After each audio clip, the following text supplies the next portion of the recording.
14장 16절로 24절의 말씀을 가지고 주일 예배를 통해서 기회는 매번 오는 것이 아니다. 기회는 매번 오는 것이 아니다 라는 제목으로 말씀드리겠습니다. 오늘 본문은 예수님께서 하신 말씀이죠. 어떤 사람이 큰 잔치를 베풀었습니다. 그리고 많은 사람들을 초청했습니다. 당시에 잔치를 하면 이중 초청이라는 것을 했어요. 이중 초청이 뭐냐면 16절과 17절에 이런 말씀이 나오죠.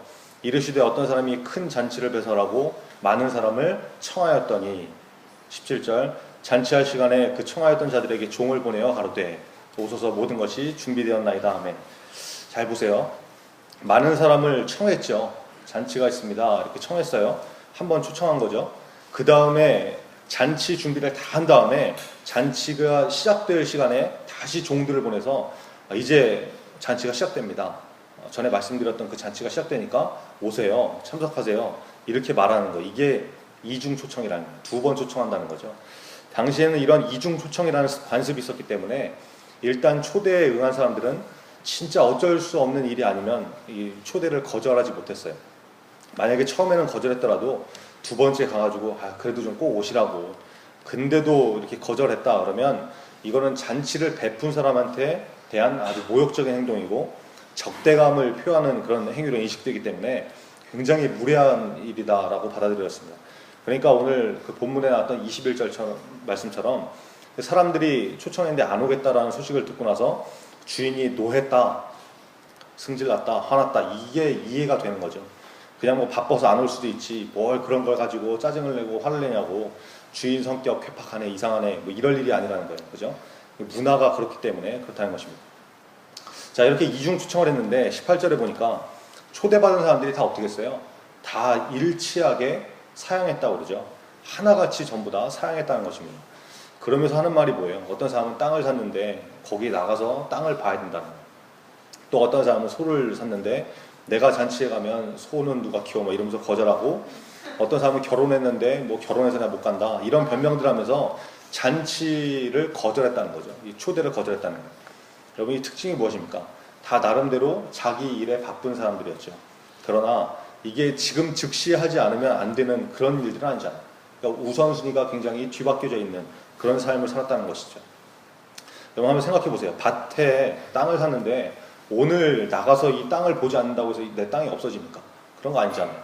소를 시험해 보지 않는다고 해서 이 소가 뭐 갑자기 죽어버리고 이런 거 아니잖아요.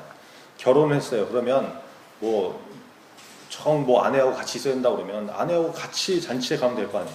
근데 그런 거 다 하지 않고 그냥 초청을 거절하는 그런 일들이 벌어졌다는 것입니다. 무엇을 먼저 해야 되는지 삶의 우선순위가 다 무너져 있었다는 거죠. 이런 사람들 통해서 이런 사람들을 향해서 예수님께서 말씀하시죠. 24절에 보니까 내가 너희에게 말하노니 전에 청하였던 그 사람들은 하나도 내 잔치를 맛보지 못하리라 하였다 하시니라. 여러분 예수님은 한번 말씀하시면 반드시 지키시는 분이죠. 초청의 기회를 거절한 이 인간들은 국물도 없어 구경도 못하게 될 거야 이 말씀이죠. 여러분도 굉장히 바쁜 인생을 살고 있죠. 우리는 굉장히 바쁜 삶을 살고 있습니다. 한가하게 사는 것이 오히려 이상할 정도로 그죠? 한가하면 뭐 백수다, 뭐 백조다 이래가지고 막 이렇게 손가락질하고 이상하게 쳐다보고 그러잖아요. 여러분도 뭐 공부하기 바쁘겠죠. 공부하는 사람 별로 없겠지만 하여튼 뭐 공부하는 척하느라 바쁘겠죠. 이제 주로 놀기에 바쁘고 다 바빠요. 바쁩니다.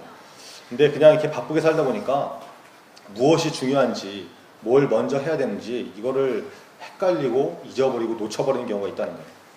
여러분 이번 주 목요일부터 뭐가 있습니까? 학예 수련회가 있죠. 지금 몇 차례에 걸쳐서 광고도 하고 뭐 무슨 용감한 녀석들이 이거 하고 선생님들 막 같이 가자고 초청하고 뭐 전화하고 막 이러잖아요. 이중 초청이 아니라 막 3중, 4중, 5중 막 이렇게 초청을 하고 있는데 근데도 같이 가자고 할 때마다 거절하고 안 가요. 바빠요. 너나 가라. 뭐 이런 인간들이죠. 참 대단한 인간들이죠. 여러분들이 안 가려고 하는 이유가 뭘까요? 뭐 여러 가지 생각을 해봤는데 프로그램이 너무 빡빡해서 안 간다는 사람이 있는 것 같아요.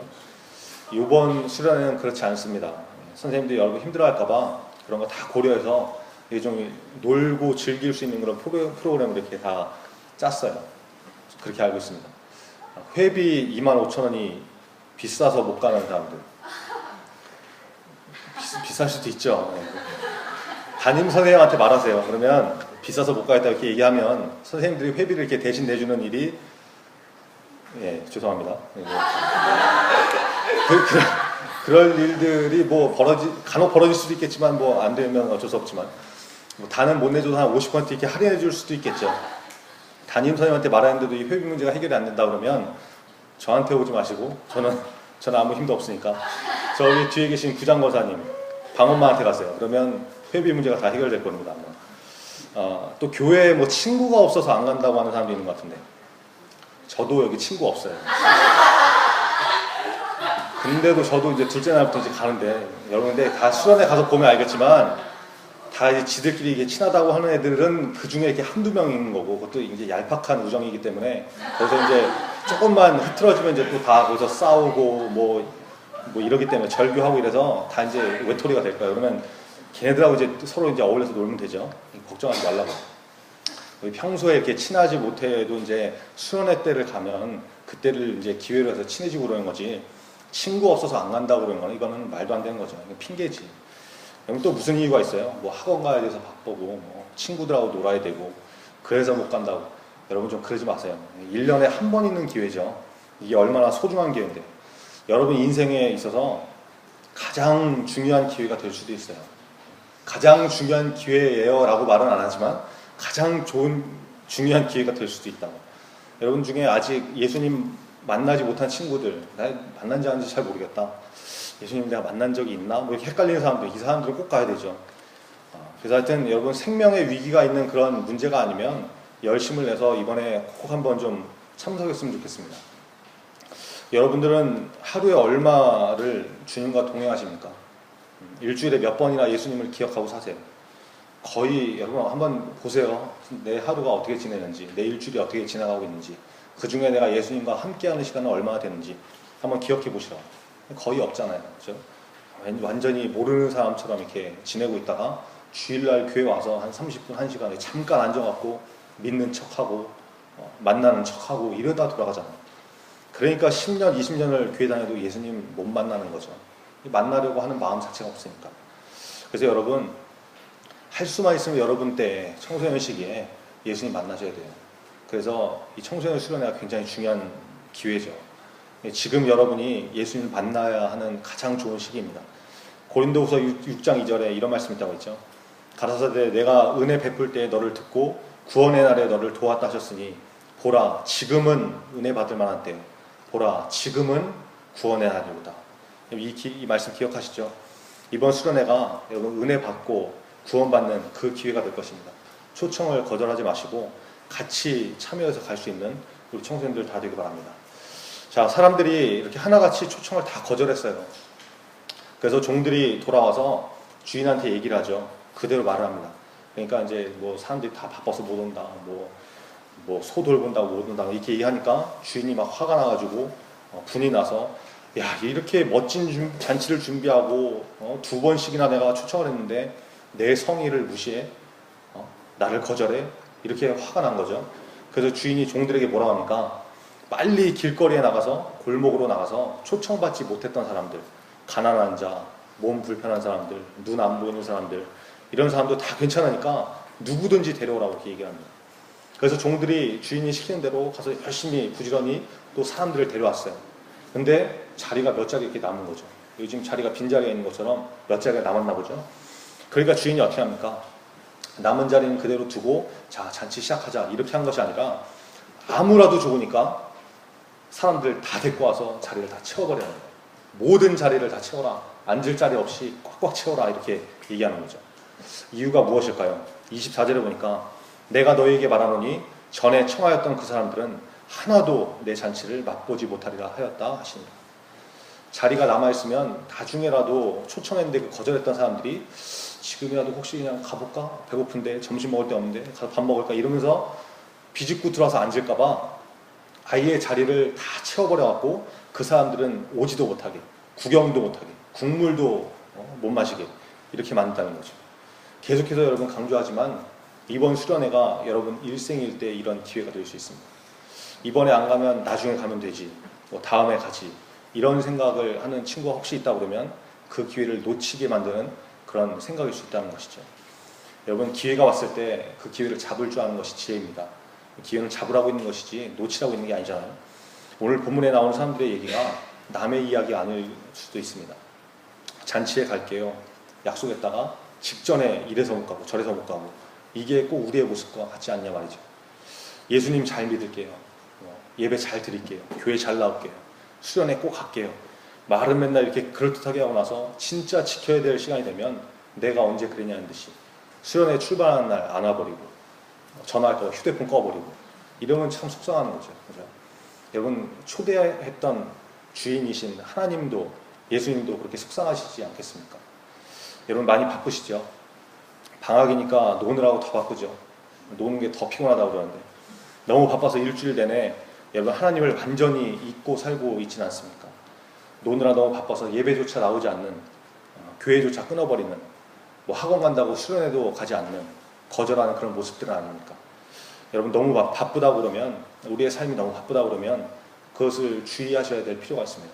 마귀는 그것을 통해서 우리가 붙들어야 될 좋은 기회, 생명과 같은 기회를 붙잡지 못하도록 만들 수 있기 때문에 그래요.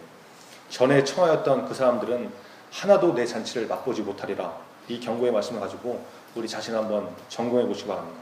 그리고 혹시 내가 그렇게 살았던 사람이라고 그러면 이 말씀을 통해서 다시 한번 마음을 좀 잡으시고 기회를 붙잡을 수 있는 저와 여러분들을 간절히 바랍니다. 잔치를 차려놓고 여러분 초청을 합니다. 수련회라는 잔치를 차려놓고 여러분 초청합니다. 그런데 사람들은 다 자기 일 바빠서 거절하고 안 왔습니다. 오늘 본문에 나왔던 사람들처럼 거절하고 안 나온 사람이 있을 수 있습니다. 이런 사람들의 마음 가운데는 다음에 또 그런 기회가 있겠지, 다음에 가면 되지, 매년 있는 거니까 이렇게 생각하고 다음 기회로 이렇게 밀어두는 사람이 있을 수도 있습니다. 근데 여러분, 중요한 것은 다음에 이 기회가 다시 오지 않을 수 있다는 그런 마음이 있어야 된다는 거죠. 성경에서는 거절했던 사람들이 아예 올 수 없도록 다른 사람으로 자리를 다 채워버리는 그런 주인의 모습을 볼 수 있습니다. 잔치를 아예 맛보지 못하는 거죠. 이번 수련회가 우리가 일생일대에 만나야 될 가장 좋은 기회이고 경험인데, 혹시나 내가 여러 가지 이유로 바쁘다고, 뭐 친구 없다고, 뭐 회비 비싸다고, 프로그램 재미없다고, 뭐 이런 마음들이 자꾸 들어서 수련회를 안 가고 거부하고 거절하는 그런 마음들이 있다 보면, 여러분 다시 한번 그 마음을, 기도하는 마음을 가지고 하나님께서 기뻐하시는 것이 무엇일까 좀 마음을 좀 열고 바꿔보는 그런 여러분 됐으면 좋겠습니다. 이번 기회가 정말 매번 오는 것이 아닙니다. 다시 오지 않을 기회일 수 있다는 거 여러분 기억하시고, 예수님 만나고 싶은 사람들은 마음을 다시 한번 잡으시고 수단과 방법을 다 동원해서 수련회에 가지 못하도록 가는 날까지 막는 그 악한 역사를 뿌리치시고 참석하는 그런 은혜가 있길 바랍니다. 그러면 이번 수련을 통해서 주님께서 만나주시는, 그래서 여러분의 삶이 거듭나는 놀라운 은혜를 체험하게 될 것입니다. 기도하겠습니다. 우리 말씀 기억하면서 다 같이 무릎 꿇고 기도하죠. 이번 수련회가 예수님 만나는 기회가 될 수 있는데 그 기회를 거절하는 사람이 되지 않게 해달라고, 하나님께서 영적인 기회를 주실 때 그것을 붙잡을 줄 아는 지혜로운 사람이 되게 해달라고 우리 말씀 기억하면서 또 수련을 놓고 같이 기도하겠습니다. 아버지 하나님 감사합니다. 주님 역사해 주옵소서. 주님 이 말씀을 통하여서 수련에 가지 않으려고 결심했던 그 마음들이 열려지게 하시고 깨어지게 하시고, 그래서 이번 목금 도시는 우리가 상대 수련회 가운데 많은 친구들이 같이 참여할 수 있도록, 동참할 수 있도록 하나님 역사해 주옵소서. 그 마음을 열어주셔서 하나님께서 이번 잔치를 통하여서, 이번 수련을 통해서 주시고자 하는 은혜를 다 받아들일 수 있게 하시고, 예수 그리스도를 만나고 돌아오는, 그래서 삶이 변화되고 생명의 삶으로 변화되고 놀라운 역사 나타나시고 축복하여 주옵소서. 한 사람 한 사람 좀 기억하여 주옵시고 붙잡아 주옵소서. 하나님 역사해 주옵소서. 아버지 하나님, 오늘 말씀을 통해서 이번 수련회가 우리에게 주시는 기회임을 깨닫습니다. 우리가 이 기회를 붙들고 함께 준비된 잔치에 참여할 수 있도록 도와주시옵소서. 아직 마음을 정하지 못한 친구들이 있다면 결심하게 하시고, 이번 수련을 통해서 반드시 예수님 만나 변화되는 귀한 생명의 체험을 하게 하여 주시옵소서. 영적으로 반응하지 못해서 나를 위해 준비된 잔치에 들어가지 못할까 두렵습니다. 날마다 깨어있게 하시고 우선순위를 늘 깨닫게 하셔서 믿음으로 반응하는 우리 청소년들 다 되게 하여 주옵소서. 예수님의 이름으로 기도합니다. 아멘. 하늘에 계신 우리 아버지여,